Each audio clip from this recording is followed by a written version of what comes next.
Hi brace Lord. So இன்றைக்கு ஒரு விசேஷமான தேவனுடைய வார்த்தையின் மூலம் உங்களை எல்லாரும் சந்திப்பதிலே நான் சந்தோஷமடைகிறேன். இது கண்டிப்பாக நம்மளுடைய வாழ்க்கைக்கு பிரயோஜனமாக இருக்கும். என்னுடைய வாழ்க்கையிலையும் இது பிரயோஜனமாக இருந்துச்சு. எப்படின்னா, நம்ம நிறைய கிறிஸ்தவர்களாக நம்ம இருக்கிறோம். ஆண்டவருக்காக நம்ம செயல்பட ஆசைப்படுறோம்.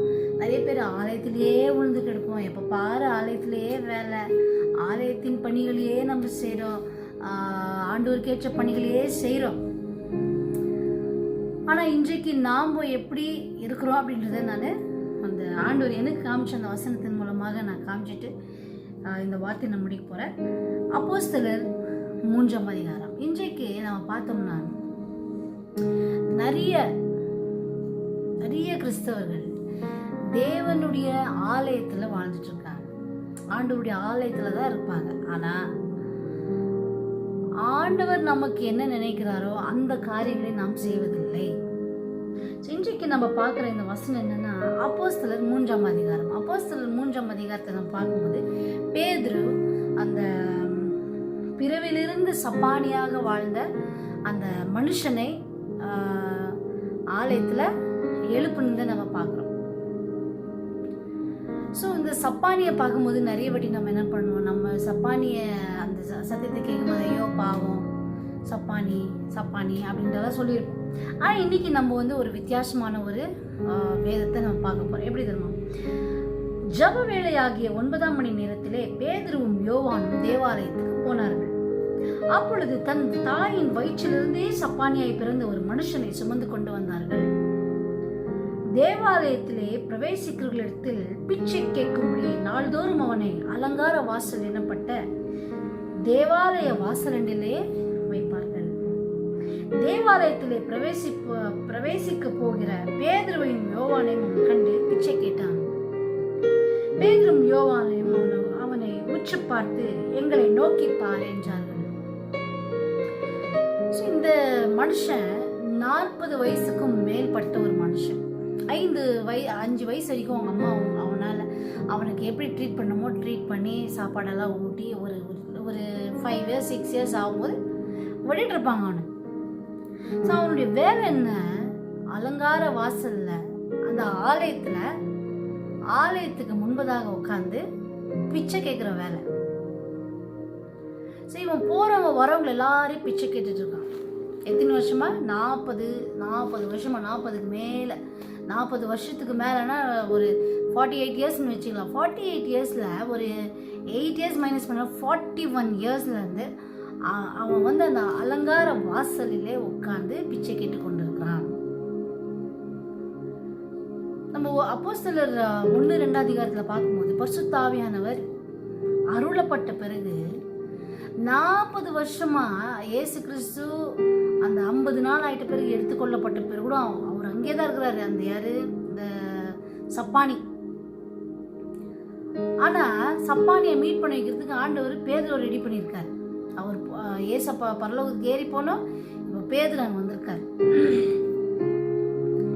40 வருஷமா அவனுடைய வாழ்க்கையில ஒரு மாற்றமும் இல்லை. ஆனா என்றைக்கு பரிசுத்த ஆவியானவர் சீஷர்கள் மேல் பொழிந்தருளினாரோ அப்போ ஒரு டிஃப்ரென்ஸ் உண்டாகுது. 48 வருஷத்துக்கு 40 வருஷமா அந்த அலங்கார வாசல்ல உட்காந்து பிச்சை கேட்டு வாழ்ந்து கொண்டிருந்த மனுஷனுக்கு திரும்பி பார்க்க கூட யாருமே இல்லை. அவனை பத்தி கேர் பண்ண கூட யாருமே இல்லை. ஆனா தேவனுடைய ஆவியானவர் பேதுருவின் மூலமாக, யோவானின் மூலமாக அந்த மனுஷனை, சப்பானியை அவர் பார்த்து கொண்டிருந்தார். அவர் ஏங்கி கொண்டிருந்தார். யாருக்கு? அந்த சப்பானிக்காக. அந்த சப்பானி ஆலயத்தை அந்த அலங்கார வாசல் நம்ம சங்கீதம் படிக்கும்போது, லெவிட்டிகஸ் நம்பர்ஸ் எல்லாம் படிக்கும்போது பலிகளை எப்படி எடுத்துட்டு வரணும், அந்த அலங்கார வாசலுக்குள்ளாக நம்ம வரும்போது எப்படி பலிகளை எடுத்துட்டு வரணும், அப்படியெல்லாம் வசனம் இருக்கிற இடத்துல இப்போ அலங்கார வாசலோட சப்பானி உட்காந்துட்டு இருக்கான். சப்பானி அழகா இருப்பானா? சப்பானி நீட்டா இருப்பானா? காலெல்லாம் சூம்பி போய் அசிங்கமா கேவலமா இருப்பான். அந்த அலங்கார வாசல்ல இவனை உட்கார வச்சு பிச்சை கேட்கறது போட்டுருந்தாங்க. 40 வருஷம் வரைக்கும் அவனை ரிடீம் பண்ண யாருமே வரல. அதை சொல்ற ஒரு சிலருடைய வாழ்க்கையில சில கட்டுகள் 10 வருஷமா இருக்கும், 30 வருஷமா இருக்கும், 40 வருஷமா இருக்கும். ஆனா அல்டிமேட்டா அது ஒரு ஒடியும். ஆனா இவனுக்கு ஆண்டவர் அன்னைக்கு வச்சிருந்தாரு, சப்பானிக்கு அங்க வச்சிருந்தார் ஆண்டவர். ஸோ இப்போ என்ன பண்ணாங்க, பேதுருவும் யோவானும் அந்த அலங்கார வாசலுக்குள்ள போகும்போது அவன் பேதுருக்கிட்டையும் யோவான்கிட்டையும் பிச்சை கேட்குறான். ஏதாச்சும் இருந்தால் எனக்கு கொடுங்க அப்படின்னு கேட்கும்போது பேதுரு சொல்றாரு, என்ன பாரு, என்ன பாரு அப்படின்னு சொல்றாரு. பார்க்கும்போது அந்த பேதுரு அந்த சப்பானியுடைய கண்ணுல என்ன இருக்குது அப்படின்னு சொல்லிட்டு பார்த்தாரு. நம்ம பார்க்கலாம் பாருங்க. பேதுருவும் யோவானையும் அவனை உற்று பார்த்து எங்களை நோக்கி பார் என்றார். அவன் அவர்களிடத்தில் ஏதாகிலும் கிடைக்கும் என்று எண்ணி அவர்களை நோக்கி பார்த்தான். என்ன பாரு அப்படின்னு சொன்னா அவன் கண்ணோக்கி நல்லா இப்படி பார்த்தானா. யார? பேதுருவன். ஏதாச்சும் கொடுப்பாங்க போல நம்மளுக்கு எதுனா கொடுப்பாங்க அப்படின்னு சொல்லி. அப்பொழுது பேதுரு, வெள்ளியும் பொண்ணும் என்னிடத்தில் இல்லை, என்னிடத்தில் உள்ளதை உனக்கு தருகிறேன், நசரேயனாகிய இயேசு கிறிஸ்துவின் நாமத்தினாலே நீ எழுந்து நட என்று சொல்லி. பேதுரு அந்த சப்பானியுடைய கண்களை பார்க்கும்போது அந்த கண்ணுல தெரிஞ்சிருந்தெல்லாம் வெறும் வெள்ளி பொண்ணு. இதுல சப்பானி யார் தெரியுமா? நம்ம தான் சப்பானி. வெள்ளியும் பொண்ணும் அந்த அவன் கண்ணு ஃபுல்லா ரொம்ப இருக்கு பாருங்க. அவனுக்கு வாழ்க்கையில சப்பானியா இருந்தா கூட அவனுடைய வாழ்க்கையில ஏம் என்னவா இருந்துச்சு தெரியுமா? சம்பாதிக்கணும். வெள்ளி பொண்ணு. பேதுரு சொல்ற, என் கண்ணு நோக்கி பாரு, என் கண்ணில் பாரு அப்படின்னு பொண்ணு வெள்ளி அந்த காசுங்கள்லாம் தான் தெரியுது பேதுருக்கு. அந்த சப்பானியுடைய கண்ணில் இருக்கிற நிலைமை எவ்வளவு மோசமா இருந்தா கூட பணம் என்பது அவனுடைய வாழ்க்கையில எப்படி ஆளுகை செஞ்சுட்டு இருந்துச்சு பாருங்க. ஆண்டவருக்காக எழும்பி பிரகாசிக்க கூடாத ஒரு வாழ்க்கை நிறைய பேருக்கு ஏன் இருக்குதுன்னா, கண்களில் இன்னும் உலக ஆசைகள். ஆதாம் ஏவாள் தோட்டத்துலதான் இருந்தாங்க. அந்த தோட்டத்திலேயே அவங்க இருந்தா கூட நன்மை தீமை அறியத்தக்க கனியை புசித்தார்கள். இன்றைக்கு நிறைய பேர் ஆலயத்துலதான் இருக்கிறோம், ஆலயத்தின் வேலை தான் செய்வோம், ஆலயத்துல தான் ஜெபம் பண்ணுவோம், ஆலயத்துல தான் எல்லாமே பண்ணுவோம். ஆனா சப்பானிகளா இருக்கிறோம். அலங்கார வாசல் முன்னாடி இருக்கிறோம், ஆலயத்திலே அலங்கார வாசல் முன்னாடி இருக்கிறோம். ஆனா நம்மளால எழுந்து உள்ள போய் அநேகரை தொடும்படியான ஒரு வாழ்க்கை நமக்கு இன்னும் கிடைக்கல. ஏன்னா நம்ம கண்களிலே கர்த்தர் பார்க்கும் பொழுது இன்னும் பண ஆசை, உலக ஆசைகள், உலகத்தை எப்படியாகிலும் நம்ம ஆதாயப்படுத்தி கொள்ள வேண்டும் என்ற அந்த ஆசைகள் இருக்கிறபடினால நிறைய பேரு ஆலயத்தின் அலங்கார வாசலிலே ஒரு அசிங்கமான ஒரு சப்பானியாக வாழ்ந்து கொண்டிருக்கிறோம். ஆனா ஒரு மனுஷனுடைய வாழ்க்கையில பரிசுத்த ஆவியானவர் வந்த பிறகு அவன் சப்பானியா ஒரு இடத்துல உட்கார்றது இல்லை. சப்பானியை போல ஒரு அலங்கார வாசலை அசிங்கப்படுத்துகிற ஒரு மனுஷனாக அல்ல, அவன் எழுந்து மற்றவர்களை நடக்க வைக்கிற ஒரு மனுஷனாக மாறுகிறான். இவ்வளவு ஒரு அழகான வார்த்தைகள் பாருங்க. கண்களை பாரு அப்படின்னு சொல்லும்போது அந்த கண்ணுள்ள தெரியுதான் பணாசைகள், பொண்ணு வெள்ளி அந்த கண்ணுள்ள. ஆனா பாருங்க, இதை பார்க்கும்போது இந்த சப்பானி என்ன நினைக்கிறான், என் வாழ்க்கையில பணம் இருந்தா எல்லாமே ஆயிடும், பணம் தான் முக்கியம் அப்படின்னு அவன் நினைச்சிருக்கான். என் பணம் இருந்துச்சுன்னா என் வாழ்க்கையை நான் எப்படி ஆச்சு நானே நடத்தி முடிச்சிருவேன். ஆனா ஆண்டவர் அவனுக்கு நினைத்த திட்டமே வேற. ஆண்டவர் அவனை குறித்து வைத்திருந்த நோக்கங்களே வேற. நிறைய பேர் நினைப்போம், ஏதோ ஒரு தேவைக்காக வந்திருப்போம் ஆலயத்துக்கோ, இல்ல ஆண்டவரை தேடி எதுக்கு வரீங்க அப்படின்னு கேட்டா ஏதோ ஒரு காரணத்துக்கு. நம்ம என்ன நினைக்கிறோம், எனக்கு குழந்தை பிறந்துச்சுன்னா எல்லாமே நல்லாயிடும். நம்ம கண்களில அது ஏதோ ஒரு ஆசை ஸ்டக்கா இருக்கிறதுனாலதான் அலங்கார வாசலிலே சப்பானிகளை போல வாழ்ந்து கொண்டிருக்கிறோம். அந்த ஆலயத்திலே அலங்காரம் கொடுக்க வேண்டிய நாம் சப்பானிகளை போல அசிங்கமா நம்ம வாழ்ந்துட்டு இருக்கிறோம். நான் என்ன என்ன சொல்றேன், நான் யாரையும் சொல்ல. அந்த கண்களிலே ஏதோ ஒரு ஆசை. ஆலயத்துல தான் இருக்கிறோம், ஆனா என்னுடைய ஆசை வேற. ஆலயத்துல தான் இருக்கிறேன், என்னுடைய இன்டென்ஷன் வேற. ஆலயத்துல தான் இருக்கிறேன், தேவனுடைய பிரசன்னத்துல தான் நான் இருக்கிறேன், ஆனா என்னுடைய ஏக்கங்கள் வேற. ஆலயத்துல இன்னும் நான் ஏன் சப்பானியா இருக்கிறேன், எனக்கு ஒரு குழந்தைனா போதும் அப்படின்ட்டு நம்ம நினைக்கிறோம். குழந்தை ஆயிடுச்சுன்னா எல்லாமே நல்லா இல்லை. குழந்தை ஆனாலும் எதுவுமே நல்லா ஆகாது. ஆண்டவர் நம்மை சீர்திருத்தி நம்ம எப்படியாச்சும் உள்ளிருந்து ரெடி பண்ணோம், அந்த பேஸ்மெண்ட்ல இருந்து உள்ளான வாழ்க்கையில இருந்து அலங்காரம் பண்ணோம்னு நினைக்கிறேன். அவன் என்ன நினைச்சா, சப்பானி பணம் இருந்துச்சுன்னா நான் எல்லாமே செஞ்சு முடிச்சிடுவேன், பணம் இருந்துச்சுன்னா எனக்கு எல்லாமே கரெக்ட் ஆயிடும் அப்படின்ட்டு சப்பானி நினைச்சான். ஆனா ஆவியானவர் என்ன நினைச்சாரு, இவன் காரை நம்ம சரி பண்ணோம்னா இந்த அலங்கார வாசல்ல வாழ்ந்துட்டு இருக்கிற இந்த சப்பானி எழுந்து நடந்து என்னை துதிக்க ஆரம்பிப்பானே. நாம என்ன நினைக்கிறோம், இது நடந்தா நல்லாயிடும்.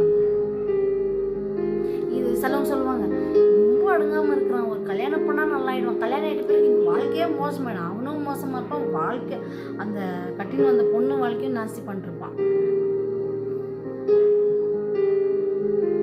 நாம ஒண்ணு நினைக்கிறோம், நம்ம நினைக்கிறோம் இது ஸ்கூல் ஃபீஸ் கட்டிட்டோம்னா எல்லாம் நல்லபடியா ஆயிடும். நல்லபடியா எதுவுமே ஆகாது. ஆண்டவர் நம்மை குறித்து நினைக்கிற திட்டங்களே வேற. அந்த திட்டம் பாருங்க, பேதுரு இயேசு கிறிஸ்துவோடு நடந்த மனுஷன், அவருடைய அதிசயங்களை அற்புதங்களை பார்த்த மனுஷன். ஒரு கட்டம் வரும் பொழுது இயேசு கிறிஸ்துவுக்கே அட்வைஸ் கொடுக்க வராரு. யாரு? பேதுரு.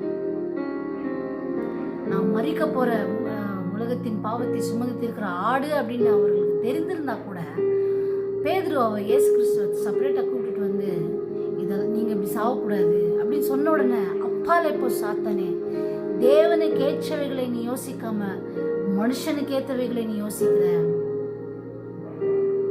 என்னுடைய நோக்கம் என்ன? அந்த நோக்கம் ஆலயத்துலதான் இருக்கிற, ஆனா என் இன்டென்ஷன் என்னை எப்படியாச்சும் ஆண்டவர் ஆசீர்வச்சிடணும். ஆலயத்துலதான் இருக்கிறேன், ஆலயத்துக்கு நான் வரேன், ஆனா என் இன்டென்ஷன் என்னன்னா, ஆண்டவர் எப்படியாச்சும் எனக்கு இது தந்துடணும். எனக்கு ஆண்டவர் இது கொடுத்துட்டாருன்னா, ஆண்டவர்கிட்ட இருந்து நான் என்ன வாங்கலான்னு எதிர்பார்த்துட்டு இருக்கேன். இது ஆண்டவர் எனக்கு கொடுத்துட்டாருன்னா எல்லாம் நல்லாயிடும். ஒண்ணுமே நல்லா ஆகாது.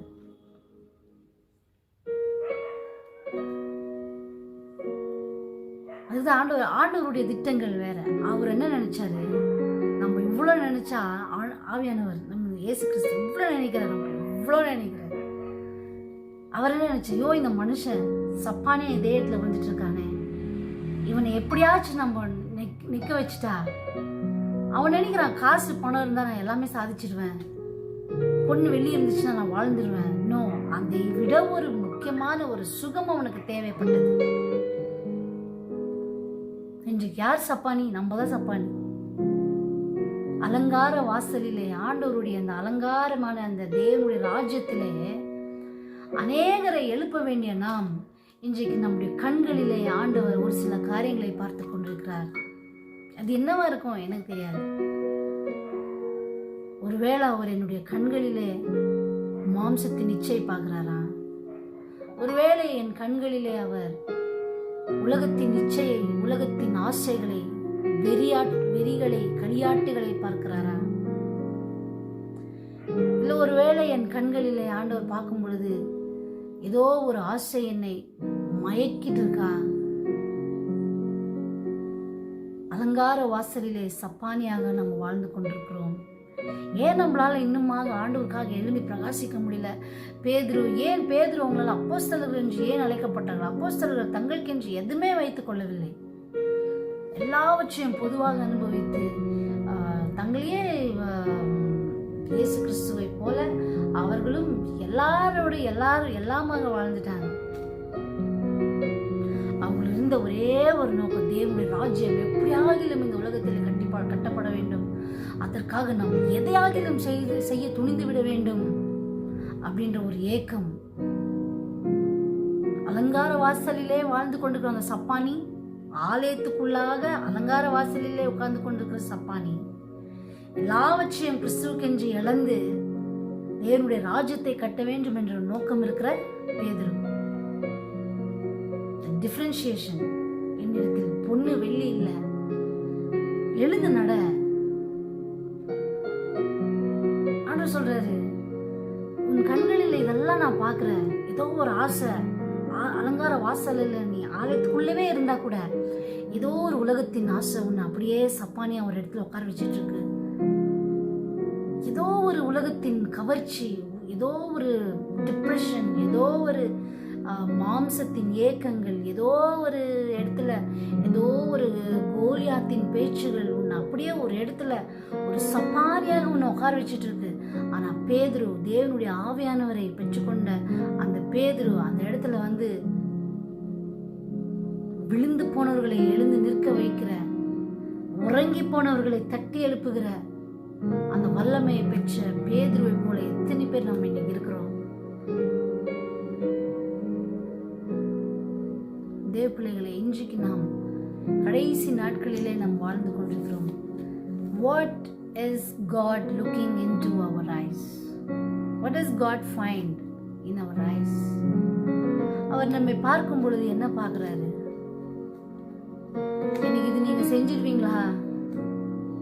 சப்பானியாவே இருக்கும். எனக்கு இவ்வளவு பணம் கொடுப்பீங்களா? You will be in the church. ஆலயத்துல தான் இருப்பேன், அலங்கார வாசல்ல தான் இருப்பேன், ஆனா சப்பானியா இருப்பேன். உன் கண்களிலே என்ன தெரியுது? என் கண்களில் ஆண்டவரே, நீங்க என்ன பார்க்கும்போது என்ன தெரியுது சப்பா? என் கண்ணில் ஏதோ ஒரு இடத்துல எனக்காக நான் வாழ்ந்து விட வேண்டும் என்ற ஒரு ஆசையோ,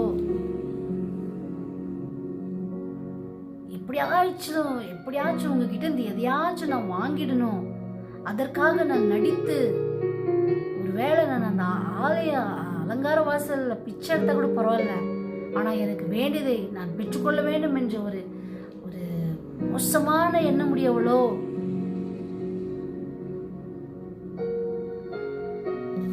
என்னோட பிள்ளைகளே, பாருங்க, வலது கையினால் அவனை பிடித்து தூக்கி விட்டான். ஆவியானவர் ஒரு மனுஷனுடைய வாழ்க்கையில் இருக்கும் பொழுது இன்னொரு மனுஷனை அவர் தூக்கி விடுவார். ஏதோ என்னால, எனக்கு நல்லா பாட்டு தெரியும், என் பாட்டுனால ஒரு மனுஷனை நான் மேல தூக்கி விடணும், என்னால ஏதோ ஒன்று செய்ய முடியும். அதுல வந்து எனக்கு பெனிஃபிட் இல்லை, மற்றவங்களுக்கு. பிகாஸ் ஆண்டவர் சொல்றாரு, இலவசமாக பெற்றீர்கள், இலவசமாய் கொடுங்கள். தேவ வசனம் நம்மளுக்கு இலவசமா கிடைச்சிச்சு. அந்த இலவசமான அந்த வசனத்தை வைத்து நாம் எப்படி ஆண்டவருக்காக மற்றவர்களை தூக்கி விடுகிறோம்? இதுதான் நம்ம ஒருத்தருக்கு ஒருத்தர் நம்ம புத்தி சொல்லி நம்ம வாழ்கின்ற எந்த காலகட்டங்கள். தேவ பிள்ளைய, நீ யோசித்து பாரு, நீ சப்பானியா இல்ல பேதுரு போலையா?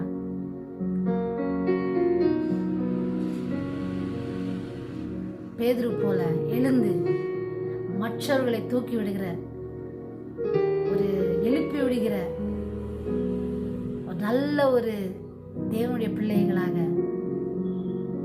சப்பானிகளாக நம்ம வாழ்ந்து விடக்கூடாது. ஆலயத்திலே இருந்து உலக பிரகாரமான ஆசைகள், உலக பிரகாரமான மாம்சத்தின் நிச்சயங்கள் அப்படி இல்லாம எல்லாவற்றையும் வெறுத்து அலங்கார வாசலிலே நான் அந்த சப்பானியை போல இல்லாம பேதுரு யோவானை போல மற்றவர்களை நாம் தூக்கிவிட ஆயத்தமா? யோசித்து பாருங்க. கர்த்தர் நம்முடைய இந்த நேரத்தை ஆசீர்வதிக்கிட்டோம். அவருடைய வார்த்தை நமக்கு பலன்